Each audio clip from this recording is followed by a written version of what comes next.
This is Hoggle, a Gyr Falcon, and he's one of the stars of our team here at SMJ Falconry, but he's more than just impressive looks. Hi, I'm Chris Johnson, and welcome to our first episode in our Meet the Birds YouTube series, where we introduce you to the incredible birds that make up the team here at SMJ Falconry. Now, Hoggle didn't actually start off life at SMJ Falconry. He actually belonged to a friend of mine who purchased Hoggle as a chick to hand raise him for the purpose of doing artificial insemination and creating some beautiful falcons in a breeding project. Now, as Hoggle was hand raised, he actually had a calcium deficiency, which meant he developed bowed legs. Now, he does still have a little bit of a slight bow in each of his legs, but he did have a couple of operations to help straighten those legs out because they were very, very severely damaged. And as such, he's very, very healthy now, but he does have that slight bow in his legs. So my friend had Hoggle here for actually 2 years, and he named him Hoggle because of the character off of Labyrinth. So if you've seen that movie, you'll understand the reference there. After 2 years, Mark, unfortunately, his life changed and he moved to Switzerland, where he can't actually take the falcons with him. So he looked for people to actually look after and take over these falcons. He considered selling them, and he came to me with a proposition to go into a joint venture and have these falcons and breed some magnificent falcons. Now, unfortunately, after a few years of trying, the project never really took off. For a couple of reasons, I was a bit busy. The falcons didn't really attach to me in the right way. And basically, I'd started a family as well myself at that point. So things got a little bit too hectic. So we decided to sell the project instead. And we sold the other birds very, very quickly, but we couldn't find the right home for Hoggle. So instead of passing him off to the wrong owner and not having him cared for properly, we decided to keep him here at SMJ Falconry and decided to free fly him instead, which was a really, really amazing decision. Now, Gyr Falcons themselves are actually the largest species of falcon in the entire world. They are known to be an Arctic species. They can be found in North America, Alaska, Canada, and you'll find them in Iceland, Greenland, and across into Scandinavia and Russia as well. With Gyr Falcons, as I say, they are the largest species of falcon. They are also a very beautiful species of falcon. I think you'll agree. Hoggle is a very, very handsome chap. Now, they come in these white colorations here, and they can be almost pure white in some instances. But they are also found in blacks and greys and what's known as a silver coloration, where they're more kind of a grey on their back and a white on the front, and they often have a kind of blonde cap on them as well. So they can be beautiful colorations, but to me, the whites are really, really stunning, and especially for a lot of falconers, they do really like the white colorations as well. Now, for most falconers, what makes Gyr Falcons a very attractive bird is the pure power of this bird. Now, Hoggle being a male, which we refer to as a jerkin, they are a little bit smaller than the females. So the males weigh in at about 950 to up to 1100 grams. Whereas the females, they can be anything from 1300 grams all the way up to sometimes 2 kilograms. So they're very, very big birds and very, very powerful birds. Now, they're nowhere near as fast in a dive as a peregrine falcon, but in a straight line sprint, they are incredibly fast and incredibly powerful. They're more of a marathon runner, an incredibly fast endurance bird. So they're really, really good for certain species, hunting things like houbara, which is a type of bustard, and you also find them good for things like geese as well. Now, when we made the decision to actually free fly Hoggle, first of all, we took him to the vets, the avian vets that we use over in Cheshire. And we took him to the vets purely because we were obviously concerned with how his legs are and his history of his legs. We wanted to make sure he was fine to be tethered. And my vet did some research and found the original documents because he was treated down in the vets down in the south of England. So he got the records from them, looked at the x-ray and notes about Hoggle's history, and he determined Hoggle was absolutely fine to be tied on a glove and tied on a perch and even flown, because his bone structure is actually thicker and stronger than most falcons, so there's absolutely no problems there. And when we started to train Hoggle, obviously because he's hand raised, he was really easy to tame down, sit on a glove, and he adapted really quickly to that. But getting him to free fly, Hoggle had basically been sat in an aviary all of his life. For 6.5 years it was, almost 7 years actually, he'd been sat in an aviary. He'd never free flown, basically never really seen the outside world. So getting a falcon like that going and fit and strong, it was a really hard process. So it took a little bit of time to get him raring and ready to go, but he did adapt very quickly. And the first free flight that I did for him, he'd never experienced freedom like it. So the first thing he did, he basically just spiraled up and up very slowly, because he didn't understand how to control himself. He had his tail out, basically keeping the handbrake on at all times, and then he swooped down and grabbed hold of the lure, because that's how we fly these falcons, is to a soft leather pad lure. And he very quickly took to that. So I decided after that first free flight, I'd do him again. And he did the exact same thing, but the wind picked up and it actually took him over the hill, took him 2 miles away over the hill, over near a local pub, a little farmer's field next to the pub there. And he was just sat there, and as soon as I walked over to him, he was shouting away at me saying, "Where you been?"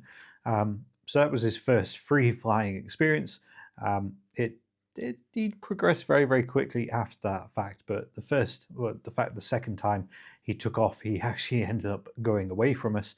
Wasn't the best start, but he very quickly adapted, and we started to do basic flights and getting him building up to the bigger style of flying that he does today. And to look back now to how he started to how he is now, it's incredible. It's one of the best success stories, really, having a falcon that just been sat doing nothing, never experienced freedom in his life. Basically, to have him free flown and doing the kind of things that he does now is an incredible thrill. So after those first few times flying and getting him flying around where we live here, we decided to take him out to some of our demonstrations that we do. So we do lots of shows up and down the country at various country fetes and castles and all sorts of different places, even schools and stuff like this. And he adapted quite quickly to sitting on a perch on a static display under our marquees. But when it came to flying, the first 4 times, first 4 shows I took him to, he actually flew off. Now, the reason for that, I actually started to take him to some of the bigger shows. So we had bigger arenas. I thought, give him lots of space, lots of open countryside, so he can explore and understand how to fly back into an arena. The unfortunate thing, I hadn't realized Hoggle didn't like any kind of vehicle. And because he didn't like any kind of vehicles, when he was free flown at these shows, he'd go up high and he'd see all the tractors, the diggers, all these different things moving around in the showground. He didn't like it. So he ended up flying outside the showground. And the first 4 times we had to go and pick him up. And it wasn't until I started to take him to some of our smaller events that we did, where it's smaller arenas, really the opposite of what I thought he'd fly back to. He was so much better in the smaller arena. Nowadays, over the last few years, he has developed very well, and he's very fine with pretty much every single arena up and down the country now. He's not bothered whatsoever. He realizes as long as he flies back to me, he's nice and safe, and he's not bothered by anything really at all nowadays. So as I say, he's an amazing flying bird, so let's go and take him out and show you guys what this falcon is capable of doing.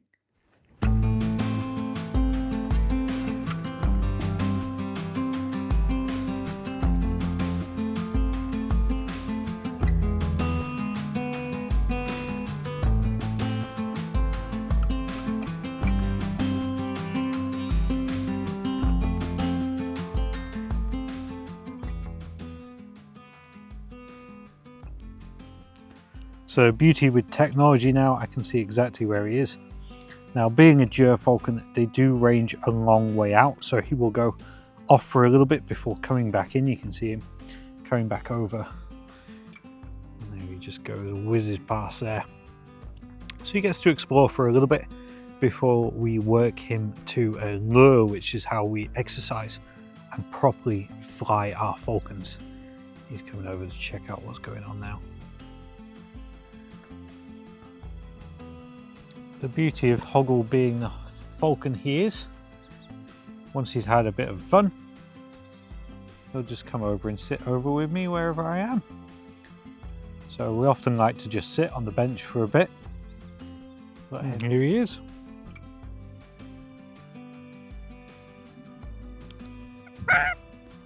So he will just sit with me on this table and bench and hang out with me for a bit.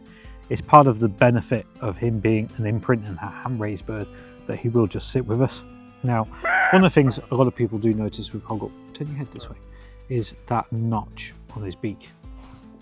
Now, that is basically because of his bowed legs and how they scratch their face when they're normally their feet are straight like this, but because his feet are like this and his legs are not like that, they're a little bit like this, he basically was scratching his face and got his talon stuck in his nair, his nostril just there, which, just like if you damage the nail bed of your finger, he will always have that groove in his beak, but it doesn't affect him. It's just a surface level scratch, and it'll always grow a little bit funny, but it doesn't affect him at all. It's just a bit of a scar. This is Scarface, bless him.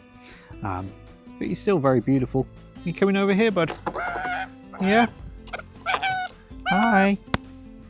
And as you can see, it's just a pleasure to be around, aren't you, bud? Yeah. He's such a cool dude. It's like, I know. Hogs, where are you going? So let's take him and give him a proper fly to the lure now. So he's raring to go now. So I've got my swung lure ready to go. And if you want to see how to use a swung lure, I've actually done a video of how to fly a falcon, which is basically just how to use this swung lure here. So the idea is he grabs this lure before I can take it away.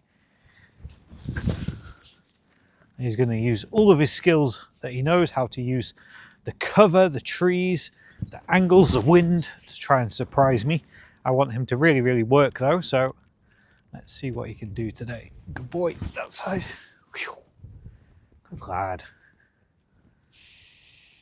And this is what I mean about how he developed as a falcon.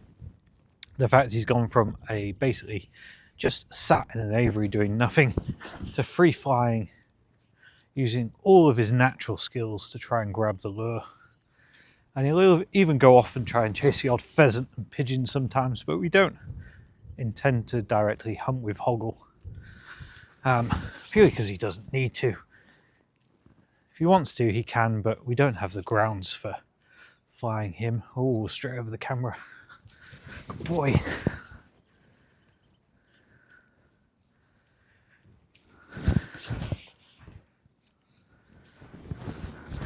Hey, you can have it, bud. He's going to do one big whack. That's their initial hit to kill their prey. So I hope you've enjoyed this first episode of our Meet the Birds series, and I hope you've learned a little bit more about Hoggle here. And please do subscribe and check back in for further videos of our incredible birds.